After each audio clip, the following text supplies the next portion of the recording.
Silakan duduk Bapak Ibu dan Saudara yang terkasih dalam Tuhan. Shalom. Puji nama Tuhan, di kesempatan pagi hari ini kita boleh belajar akan kebenaran firman Tuhan. Bapak Ibu dan Saudara yang terkasih dalam Tuhan, berbicara tentang keselamatan itu selamat. Ya, kata selamat. Keselamatan yang Tuhan anugerahkan, keselamatan yang kita dapatkan bukan semata-mata karena kekuatan kita, bukan semata-mata usaha yang kita perbuat, bukan semata-mata kita karena kita punya akal yang melebihi dari orang lain yang belum menerima keselamatan itu. Keselamatan yang diberikan oleh Allah adalah keselamatan yang kekal, bukan semu, bukan sementara. Keselamatan yang ditawarkan oleh agama menekankan kepada tindakan perbuatan. Ada 6 agama di Indonesia menawarkan tentang keselamatan, mengajarkan tentang keselamatan, bahwa keselamatan itu diperoleh dengan berbuat baik. Ini yang salah. Tapi keselamatan yang diperoleh oleh setiap kita orang yang percaya karena anugerah Tuhan, bukan karena usaha kita, bukan karena kebaikan kita. Kalau ditanya, coba kita timbang kebaikan kita dengan kehidupan kita selain kebaikan, mana lebih yang baik atau yang buruk? Sepastinya yang buruk, yang jahat. Tapi keselamatan yang Tuhan anugerahkan adalah keselamatan yang hidup. Ada jaminannya. Anugerah Tuhan. Karena anugerah itulah untuk kita menghargai anugerah Tuhan, keselamatan yang dianugerahkan Tuhan, maka kita berbuat baik. Bukan kebaikan itu yang menyelamatkan, tetapi oleh karena anugerah kasih Tuhan, kita diselamatkan. Untuk menghargai, meresponi kebaikan anugerah Tuhan itu, maka kita berbuat baik, melakukan sesuatu yang berkenan di hadapan Tuhan, yaitu Sang Pemilik kehidupan itu. Apa yang dapat aku lakukan untuk menghargai anugerah yang Tuhan berikan dalam kehidupan? Kalau kita baca di dalam Lukas 23 ayat 39, di sana berkisah tentang ada situasi penyalipan. Ada 2 penjahat di kiri kanan Yesus. Yang satu mengatakan, engkau raja. Lukas 23 ayat 39 sampai 43, kisah di mana Yesus berada di kayu salib untuk menebus, untuk memberikan keselamatan bagi setiap kita. Dikatakan di sana, seorang dari penjahat yang digantung itu mengucap dia, katanya, bukankah engkau adalah Kristus? Selamatkanlah dirimu dan kami. 40-nya. Tetapi yang seorang menegur dia, katanya, tidakkah engkau takut juga tidak kepada Allah, sedangkan engkau menerima hukuman yang sama? Ayat 41, kita memang selayaknya dihukum, sebab kita menerima balasan yang setimpal dengan perbuatan kita. Tetapi seorang ini tidak berbuat sesuatu yang salah. 42, lalu ia berkata kepada Yesus, Ingatlah akan aku apabila engkau datang sebagai raja. Kata Yesus kepadanya, aku berkata kepadamu, sesungguhnya hari ini juga engkau akan bersama-sama dengan aku di dalam Firdaus. Ada 2 penjahat di sisi kanan dan di sisi kiri Yesus, tapi yang satu menghujat Allah. Bukankah engkau Kristus yang bisa menyelamatkan? Selamatkanlah dirimu dan kami. Lalu yang di sisi sebelah lagi aku katakan, hei, kamu tidak sadar diri lah. Dia ini sepantasnya tidak disalibkan. Tidak ada kesalahannya. Kalau kita memang sudah wajarnya dihukum, digantung. Mendengar apa keyakinan seorang penjahat itu, maka Tuhan bilang, "Hei, engkau akan bersama-sama dengan aku di dalam Firdaus." Berarti sikap di sini yang saya tekankan ini, keselamatan kita bukan karena usaha kita. Keselamatan itu bukan karena usaha atau tindakan kebaikan yang kita lakukan, tetapi karena kita percaya akan Kristus sebagai Tuhan Juru Selamat dalam kehidupan kita. Amin. Sehebat apapun kita, sepintar apapun usaha yang kita lakukan, sia-sia kalau kita tidak mempercayai Yesus sebagai Tuhan Juru Selamat dalam kehidupan kita. Oleh sebab itu, Bapak Ibu dan Saudara, apa yang dapat kita perbuat untuk menghargai kebaikan dan kasih Tuhan, anugerah keselamatan yang Tuhan beri? Maka kita, selagi aku hidup, aku akan melayani Tuhan. Selagi aku bisa, aku akan berbuat sesuatu yang berkenan di hadapan Tuhan. Kenapa? Anugerah keselamatan tidak ada yang dapat menandingi. Harganya sangat mahal.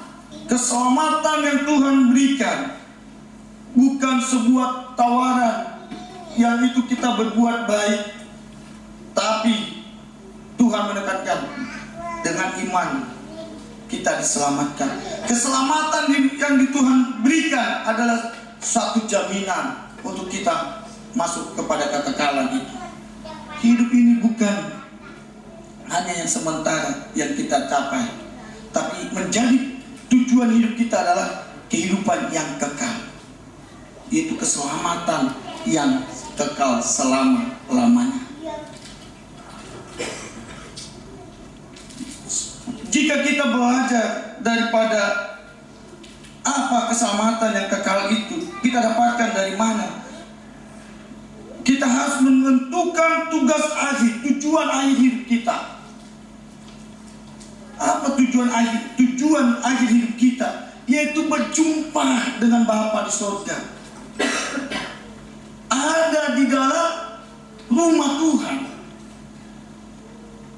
Berarti apa? Hidup kita di dunia ini hanya sementara. Hitungan paling kuat 70 tahun. Lalu di dalam kita menjalani hidup ini supaya kita sampai kepada rumah Bapa, apa yang harus kita lakukan? Di rumah Bapa itu adalah tempat kita beribadah, tempat kita bersukacita, tempat kita bergembira. Tidak ada tatapan, tidak ada tangisan di sana, tapi ada sukacita. Tidak ada lagi penderitaan kalau kita sudah berada di dalam rumah Bapa. Jadi Bapak Ibu dan Saudara yang terkasih di dalam Tuhan, Yesus itu sebagai satu-satunya jalan keselamatan. Melalui siapa? Yesus, baru kita bisa masuk kepada rumah Bapa tadi. Tidak ada seorang pun yang datang kepada Bapa kalau bukan melalui Yesus, melalui aku, katanya. Di dalam Yohanes 14 ayat 6 dikatakan, berarti untuk kita masuk ke rumah Bapa, maka kita harus mengenal sang pribadi yang datang ke dunia, yaitu Yesus Kristus. Itulah yang kita sembah, itulah yang kita muliakan, kita agungkan. Supaya apa? Supaya kita masuk kepada janji Tuhan. Kita akan bersama-sama di rumah Bapa. Bapak Ibu dan Saudara, keselamatan yang Tuhan berikan tidak ada yang bisa memberikan, hanya Dia. Dia memberikan janji di dalam Yohanes 10 ayat 28. Yohanes 10 ayat 28 dikatakan demikian. Dan aku memberikan hidup yang kekal kepada mereka, dan mereka pasti tidak akan binasa sampai selama-lamanya, dan seorang pun tidak akan merebut mereka dari tanganku. Artinya ada jaminan tadi. Ketika kita menerima Yesus sebagai Tuhan Juru Selamat dalam hidup kita, barulah kita bisa masuk ke rumah Bapa tadi. Tapi kalau kita tidak menerima Yesus Kristus sebagai Tuhan Juru selamat yang memberikan jaminan keselamatan sampai selama-lamanya, maka kita tidak akan masuk ke rumah Bapa tadi. Jadi Bapak Ibu dan Saudara, keselamatan yang dianugerahkan Tuhan hendaklah kita hargai di dalam kehidupan kita. Bahkan dikatakan juga keselamatan itu hanya ada di dalam Yesus Kristus. Kenapa kita harus menyembah Yesus Kristus sebagai Tuhan kita? Di dalam Kisah 4 ayat 12 dikatakan, dan keselamatan tidak ada di dalam siapapun juga selain di dalam Dia. Kita garis bawah, di dalam Dia. Dia itu siapa? Yesus Kristus. Sebab di bawah kolong langit ini tidak ada nama lain yang diberikan kepada manusia yang olehnya kita dapat diselamatkan. Berarti jelas, untuk kita bisa masuk ke rumah Bapa tadi, hidup bersama dengan Bapa kita di surga, kunci utama adalah menerima Yesus sebagai Tuhan Juru Selamat dalam kehidupan kita. Yesus terlahir ke dalam dunia. Dikatakan malaikat, engkau akan memberi nama Dia Mesias, Yesus Kristus, Sang Penyelamat dunia. Coba ibu-ibu nanti penasaran, buat namanya si Yesus, maka dia akan tidak mampu menghadapi penderitaan. Tidak asal sembarang nama. Maka dikatakan tidak ada selain nama yang menjamin keselamatan yang diberikan kepada manusia. Hanya ada di dalam Yesus Kristus. Oleh sebab itulah kita belajar satu-satunya jalan keselamatan, yaitu percaya, terima Yesus sebagai Tuhan Juru Selamat dalam kehidupan kita. Tidak ada yang lain. Usaha yang kita lakukan itu hanya buah keselamatan yang kita dapatkan. Menghargai anugerah yang Tuhan berikan bagi kita. Yang seharusnya kita terhukum mati, yang seharusnya kita tidak bernilai, lalu Tuhan angkat kita menjadi bernilai, menjadi berharga di mata Tuhan. Keselamatan ini tidak hanya hitungan bulan, keselamatan itu tidak hitungan tahunan, keselamatan yang kekal itu adalah keselamatan yang selama-lamanya. Penghukuman yang kekal atau keselamatan yang kekal yang kita mau, so pastinya kita rindukan adalah keselamatan yang kekal. Maka daripada itu Bapak Ibu dan Saudara, ingatlah, hanya ada satu Tuhan, Tuhan kita yang esa, yaitu Tuhan Yesus Kristus. 1 Timotius 2 ayat 5 dikatakan, karena Allah itu esa, dan esa pula pengantar antara Allah dan manusia, yaitu manusia Kristus Yesus. Ya. Jelas dikatakan hanya di dalam Yesus ada keselamatan dalam kehidupan kita. Karena Allah itu esa, dan esa pula pengantara antara Allah dan manusia, yaitu manusia Kristus Yesus. Dia mengambil rupa sebagai manusia supaya kita bisa mengerti dan bisa memahami. Jadi Bapak Ibu dan Saudara, keselamatan hanya dapat diperoleh melalui Yesus Kristus, bukan melalui perbuatan baik kita ataupun hukum Taurat ataupun agama-agama lain yang diajarkan mengenai keselamatan. Hanya ada di dalam Yesus Kristus. Keselamatan yang kekal itu hanya didapat hanya di dalam Yesus Kristus. Keselamatan ketika kita berada di rumah Bapa, maka ada persekutuan dengan Allah Bapa kita. Keselamatan sebagai persekutuan kekal dengan Allah dinyatakan dengan digambarkan sebagai rumah Bapa tadi. Kita beribadah bersama, tinggal bersama. Bagaimana kalau kita di rumah, ada bapak, ada mam, ada ibu, ada anak. Seperti itulah gambaran ketika kita hidup di dalam kekekalan. Tapi kalau kita hidup dalam hukuman kekekalan, maka seumur hidup kita akan menahan kesakitan di panas penghukuman itu, api neraka. Sangat sederhana kuncinya. Hanya di dalam Yesus ada keselamatan. Keselamatan kekal adalah anugerah Allah. Di Efesus 2 ayat 8-9 dikatakan, karena kasih karunia kamu diselamatkan oleh iman.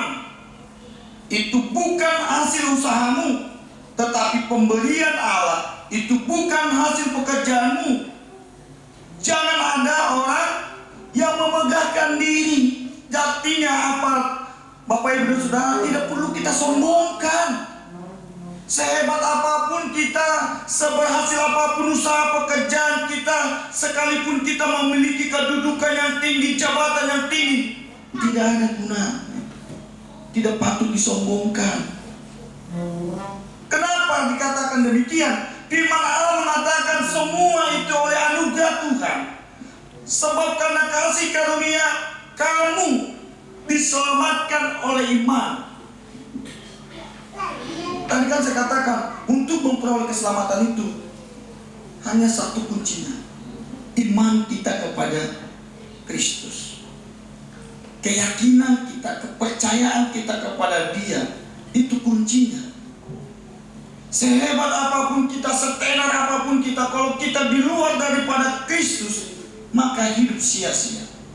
Seperti dikatakan pokoknya, semua yang ada di bawah kolong langit ini, di bawah kolong langit itu, semuanya sia-sia kalau bukan di dalam Tuhan. Maka perlu kita menghargai pemberian Allah. Karena keselamatan yang kekal adalah anugerah, pemberian Allah cuma-cuma. Dia tidak menuntut sesuatu apapun. Hanya kita sebagai orang-orang yang sudah diselamatkan, yang punya hati, yang punya kesadaran, apa yang harus Tuhan kuperbuat membalaskan kebaikan, apa yang kuperbuat untuk menghargai kebaikan Tuhan, maka kita berbuat sesuatu yang baik, melayani Tuhan, mengasihi sesama, meneladani pribadi Yesus yang sebagai Tuhan Juru Selamat dalam hidup kita. Sehingga tidak ada lagi namanya egois, tidak ada lagi namanya kesombongan, tidak ada namanya lagi keangkuhan. Karena dibilang untuk memperoleh keselamatan yang kekal ini bukan usaha kita, bukan karena kehebatan, ketenaran kita, tetapi oleh karena kasih anugerah Tuhan, pemberian Allah yang cuma-cuma. Jadi artinya apa? Kita hanya cukup melakukan apa yang Tuhan kehendaki. Dalam menjalani hidup ini, kita boleh berusaha untuk memenuhi kebutuhan hidup kita sehari-hari. Tapi yang utama itu adalah Kristus segala-galanya di dalam kehidupan. Maka berkat Allah melimpah dalam kehidupan kita. Karena jelas bahwa Yesuslah jalan di dalam kehidupan kita. Jika ada tujuan akhir, tentu ada juga cara untuk mencapai tujuan itu. Jika keselamatan kekal adalah tujuan akhir kita, maka Yesus Kristus adalah jalannya. Maka percaya, terima Dia di dalam kehidupan kita. Tidak hanya tahu Yesus Kristus adalah Tuhannya orang Kristen, bukan. Tapi Yesus Kristus adalah Tuhanku sebagai Tuhan Juru Selamat. Apapun hidupku, aku adalah miliknya. Aku adalah kepunyaannya. Segala sesuatunya adalah Kristus. Dan kita balik, segala sesuatunya adalah uang, segala sesuatunya adalah ketenaran, segala sesuatunya adalah jabatan. Enggak. Tetapi segala sesuatunya aku bergantung dan berserah hanya Kristuslah yang berdaulat atas hidupku. Karena Dialah jalan satu-satunya untuk kita masuk kepada kehidupan yang kekal itu. Bukan kekuatan kita. Kalau kita melihat kisah waktu COVID 2 tahun ya, orang-orang kaya yang punya uang miliaran untuk mendapatkan oksigen sulit, tidak bisa diandalkan uang yang mereka miliki.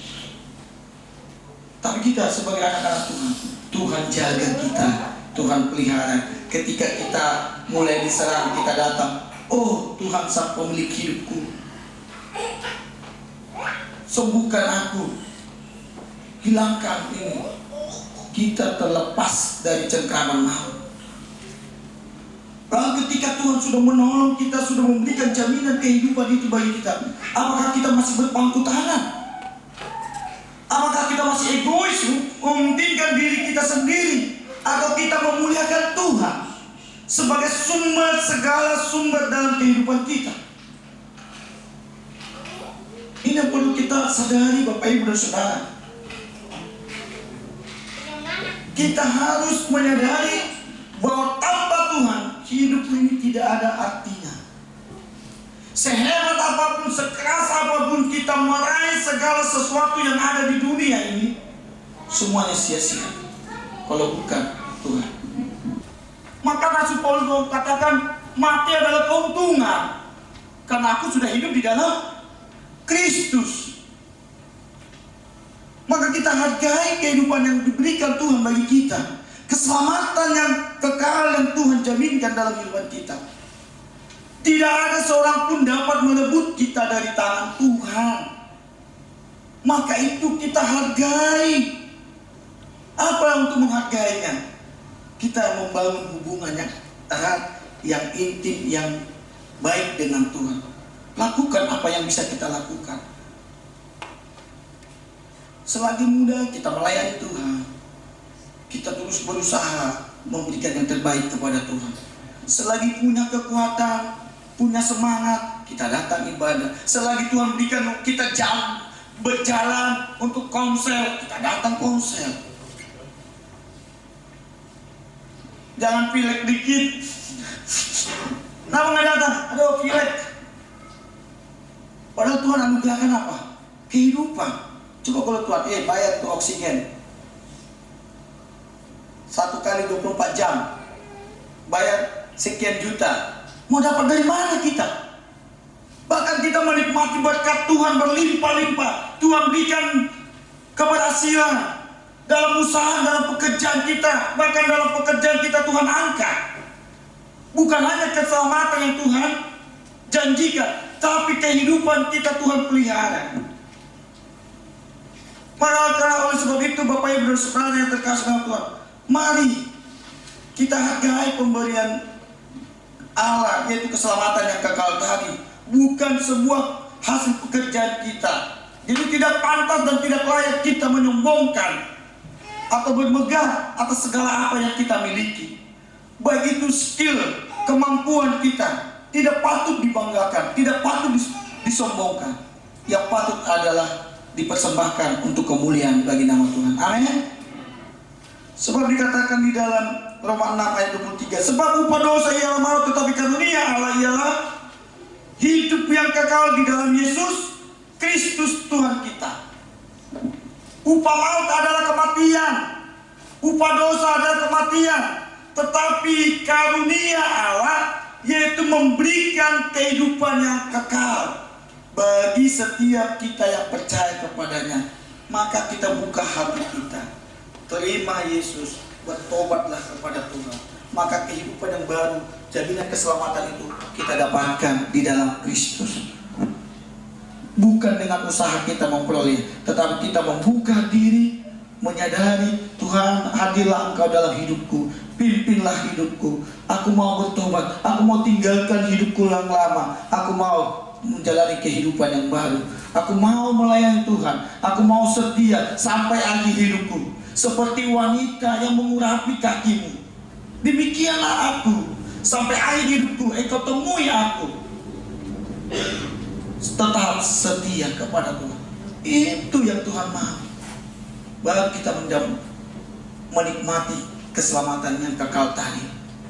Bahkan di dalam Titus 3 ayat 5 dikatakan, pada waktu itu Dia telah menyelamatkan kita, bukan karena perbuatan baik yang telah kita lakukan, tetapi karena rahmat-Nya, oleh permandian, kelahiran kembali, dan oleh pembaruan yang dikerjakan oleh Roh Kudus. Ya, Titus 3 ayat 5. Kita tidak bisa membersihkan diri kita sendiri, tapi oleh karena Tuhan yang membersihkan kita, menebus dosa kesalahan kita, kita dipermandikan, dilahirkan kembali menjadi hidup yang baru, supaya kita layak menerima keselamatan kekal tadi. Arti kata tidak ada noda, tidak ada dosa lagi, tapi kita harus bersih-bersih, berkenan di hadapan Tuhan. Maka tadi katakan ada pertobatan. Buka diri kita, berikan diri kita dikuasai Roh Kudus, dipimpin Roh Kudus, dikendalikan Roh Kudus, supaya hidup kita sampai akhir kita menyenangkan hati Tuhan. Jangan hidup kita sia-sia. Hidup 70 tahun Tuhan anugerahkan, tapi ketika kita di dalam pengadilan tata, aku tidak mengenalmu. Siapakah dirimu? Oh Tuhan, aku sudah ini. Saya tidak mengenal kamu. Saya punya harta banyak. Maaf, saya tidak tahu. Seorang kaya yang meninggal, yang berlaku tidak baik kepada Lazarus, ketika di dalam penghakiman, apa katanya? Bapak Abraham, suruhlah utusanmu ke bumi, karena masih banyak saudaraku masih hidup seperti aku. Kata Allah, Pak, sudah banyak nabiku di bawah kolong langit, tetapi keturunanmu karena kekayaan dan apa yang kamu miliki, kamu sombong, kamu tidak mau menerima dan menghargai nabi-nabi yang kuutus. Jangan sampai seperti itu kita. Penyesalan kemudian orang terkaya itu meminta kepada Bapak Abraham, karena dia tidak tahan dalam penghukuman kekekalan itu. Bapak Abraham suruh Lazarus mencelupkan tangannya, meneteskan air ke mulutku.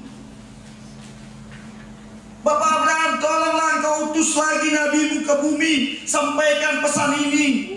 Kata Allah, Pak, sudah banyak nabi di bumi, tapi tidak membuka hati, tidak mau menerima aku sebagai Tuhan, Juru Selamat yang menjamin kehidupan yang kekal itu. Ini kita ada kesempatan, Bapak Ibu dan Saudara, untuk berbuat sesuatu yang berkenan di hadapan Tuhan, berbuat sesuatu yang baik di hadapan Tuhan. Maka lakukan. Siapa yang tahu hidup kita? Oh, saya nanti 100 tahun, tak usia 50 tahun aja baru saya setia melayani Tuhan. Masa sisa-sisa hidup kita kasih ke Tuhan? Ya kan? Lagi strong, lagi sehat, lagi bagus. Tak dulu, saya ngejar ini dulu. Sesudah nggak bisa jalan lagi. Oma, kenapa nggak udah keseleo pinggang? Ya kan? Aku pengen sih ibadah, aku pengen sih kamu wanita, aku pengen sih, tapi kenapa? Sisa-sisa hidupmu kamu taruh ke Tuhan. Betapa kasihan. Tetapi ketika kita masih muda, masih bisa melakukan sesuatu yang baik, lakukanlah. Perbuatlah sesuai kehendak Tuhan. Selagi ada waktu, hargai pelayanan yang Tuhan berikan. Kalau coba hitung-hitungan Tuhan ke kita, ya kan? Kamu mau hitung-hitungan? Oke, kata Tuhan. Habis kita. Untuk memberkati kita pun dihitung Tuhan. Kamu kan hanya melayani sekali seminggu. Ya udah, berkatmu sekali seminggu. Karena kamu melayani setiap hari, maka setiap hari mengalir berkatmu. Mau pilih yang mana? Yang sekali seminggu berkat Allah, atau yang setiap hari berkat Allah mengalir? Ya kan gitu. Makanya kita mau menghargai pemberian Allah, melakukan segala sesuatu yang berkenan di hadapan Tuhan. Keselamatan itu bukan hasil usaha manusia, melainkan murni karena kebaikan anugerah Tuhan. Keselamatan itu bukan jadi lelah manusia, buah atau jadi lelah daripada manusia itu, tetapi semua itu murni karena pemberian Allah di dalam kehidupan kita. Ya. Yesus adalah juru selamat dalam kehidupan kita. Keselamatan yang kekal adalah pemberian Allah. Keselamatan itu membawa kepastian dan pengharapan. Janganlah gelisah hatimu, Yohanes 14 ayat 1 sampai 2. Janganlah gelisah hatimu, percayalah kepada Allah, percaya juga kepadaku. Di rumah Bapakku banyak tempat tinggal. Jika tidak demikian, tentu aku mengatakan kepadamu, sebab aku pergi ke situ untuk menyediakan tempat bagimu. Kita ini diselamatkan untuk menempati rumah Bapa tadi. Sudah disiapkan tempat. Ketika dia disalib, bangkit, naik ke surga, tujuannya apa? Untuk menyiapkan tempat bagi setiap orang-orang yang percaya kepada dia, bagi setiap orang-orang yang mau menerima Yesus Tuhan itu sebagai Tuhan Juru Selamat. Apakah Bapak Ibu tidak merindukan rumah yang disiapkan oleh Bapa di surga adalah milik kepunyaan kita? Saya rindu. Saya mengakhiri perjalanan hidup saya di muka bumi ini, saya mendapatkan satu peta atau satu lahan rumah Bapa. Ini Pak Jabat, puji Tuhan.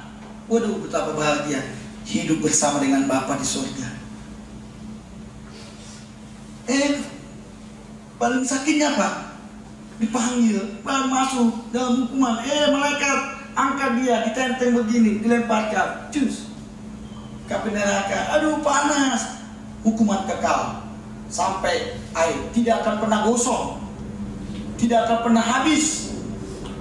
Selamanya hidup dalam kesakitan, dalam hukuman. Pilihan itu di tangan kita. Mau rumah Bapa, tempat kita bersekutu, tempat kita tinggal, atau hidup di dalam penghukuman itu. Roma 8 ayat 38-39 dikatakan, sebab aku yakin bahwa baik maut maupun hidup, baik malaikat-malaikat maupun pemerintah-pemerintah, baik yang ada sekarang maupun yang ada akan datang, atau akan dapat memisahkan kita dari kasih Allah yang ada dalam Kristus Yesus Tuhan kita. Ya, katakan di dalam Roma 8 ayat 38-39, akan ada yang memisahkan kita dengan Kristus. Maka dunia sekarang ini, coba kita lihat, berusaha dunia menawarkan hal-hal yang membuat kesenangan hati kita, sehingga kita meninggalkan Tuhan, sehingga kita tidak menikmati kasih Allah. Dunia menawarkan berbagai macam cara. Iblis selalu berusaha bagaimana kita jauh dari kasih Bapa, jauh dari keselamatan itu. Pilihan itu di tangan kita. Ada kuasa, baik yang datang sekarang ataupun yang baik pemerintah-pemerintah, baik penguasa-penguasa, maupun yang ada di bawah kolom lain, makhluk lain. Untuk apa? Untuk memisahkan kasih Tuhan dalam kehidupan kita.